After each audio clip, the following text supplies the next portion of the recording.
And a man found murdered in a room at a Las Vegas Strip resort. Tonight, the two women accused of killing him facing the judge now for the first time. 8 News Now reporter Victoria Saha joining us live from Caesars, where this happened, with who the victim is, and the women behind bars. Yeah, Brian and Denise, still so many questions tonight as to what led up to the shooting, but what we do know is that the man who was killed had invited the two women up to his room right before being shot. 20-year-old Erica Covington and Ariana Taylor both making their first appearance in court Wednesday, both with a somber look, much different from the mug shots that were taken of them just hours after their arrest. Police say 25-year-old Ryan Altamirano Serrano was found shot in a hotel room by housekeeping about 11:30 Monday morning. Police tell us so far their investigation is leading them to believe Altamirano Serrano went to his hotel room with Covington and Taylor. The two women later left his room with some of his personal belongings. They were arrested by the Criminal Apprehension Team and booked into the Clark County Detention Center early Wednesday. The two women do remain in jail tonight without bail, and they will be back in court on Monday. Both of their family members were actually present in the courtroom, but they declined an interview. Reporting live near Caesars tonight, Victoria Saha, 8 News Now. Victoria, thank you. Covington and Taylor facing several charges, including open murder, conspiracy to commit murder, as well as robbery. Sub everyone, Casual Talk here. It's scary to see that the younger generation coming up behind me, I see a lot of news, stories, things that are trending online where there's 10-year-olds, 12-year-olds, 14-year-olds committing crimes that you would normally see a random adult make. There are teenagers dying at an early age. There are teenagers, young adults, early teens, 19, 20, 21, doing drugs and ending their lives. A lot of them are prostitutes. Some may be in a gang. Some may be a drug dealer. Some may just be living a life of no purpose. Like they don't care where they're gonna go. They're just gonna hang out with the crowd and follow the people that surround them, especially if they're growing up in poverty. And that's not a good thing. It's unfortunate. Many young people today are brought up in unfortunate circumstances. You can't control where you're born. You can only control the decisions and the life choices that you make, and God will do the rest, depending on if you choose to be with God or choose to be with the devil. It's who you choose to serve. At the end of the day, from my point of view, being 30 years old, I am thankful to God that I didn't turn to the streets for my problems. I didn't go to street gangs to find myself. I didn't turn to the wrong people, the wrong crowd, to destroy my life and end up in prison. So many young people are committing murder at a high rate. Many of them are carrying guns. Many of them, they don't care about themselves and they don't really care about anyone else. It's like they gave up on life, like they don't care. A lot of them think they could get away with what they're doing, but they know in reality, it's wrong what they're doing. Murderers who think they can get away with something, they can run away from the act, they know what they're doing.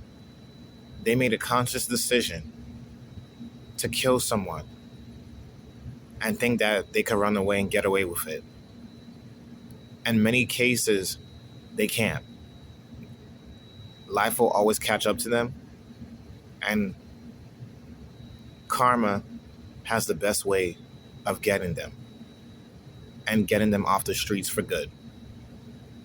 It's unfortunate today in United States.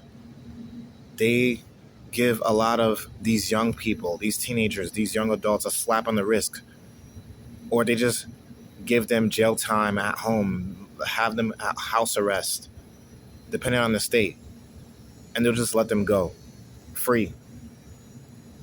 America is an example on why a lot of people does not take this country seriously.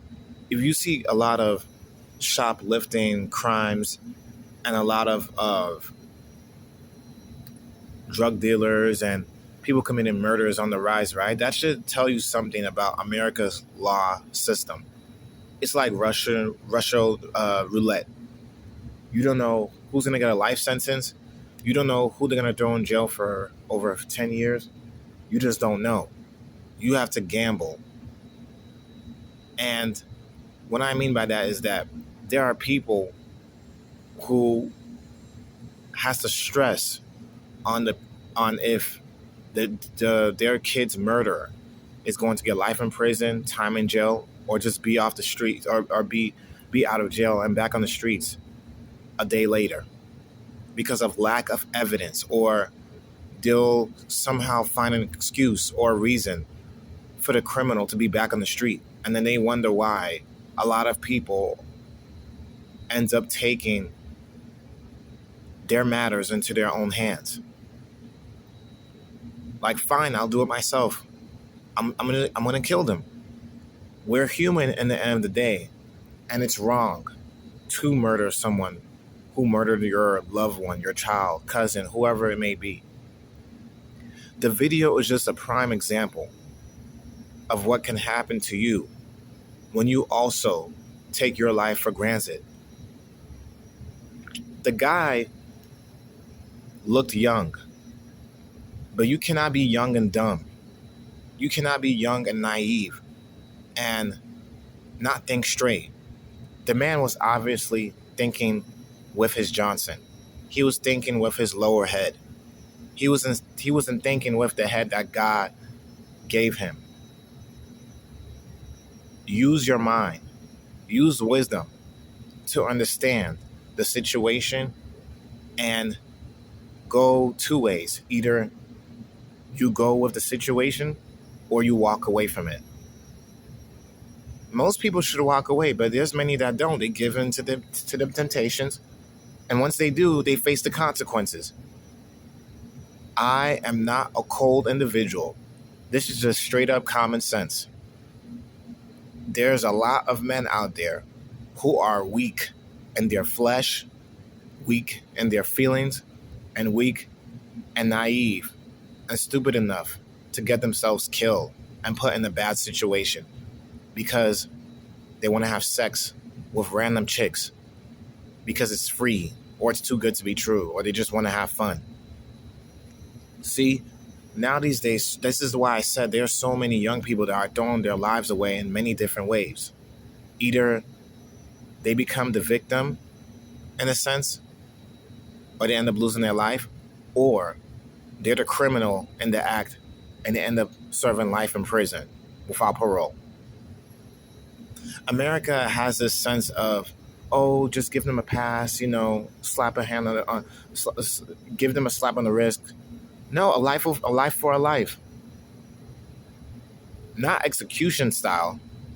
I'm not talking about that. I'm talking about serving life in prison. If the sentences were much more serious in this country, you would see a lot of less criminals committing crimes today in 2023. It's only just going to get bad. It's going to get worse. It's like once you open the door, it's harder to close it. This is what the law system has done in America. And a lot of states are following behind other state examples because every state is going to have their own law. And it's like all of them are following behind each other. And it's like the president doesn't care. Congress doesn't care. And it's sad that this is how it is.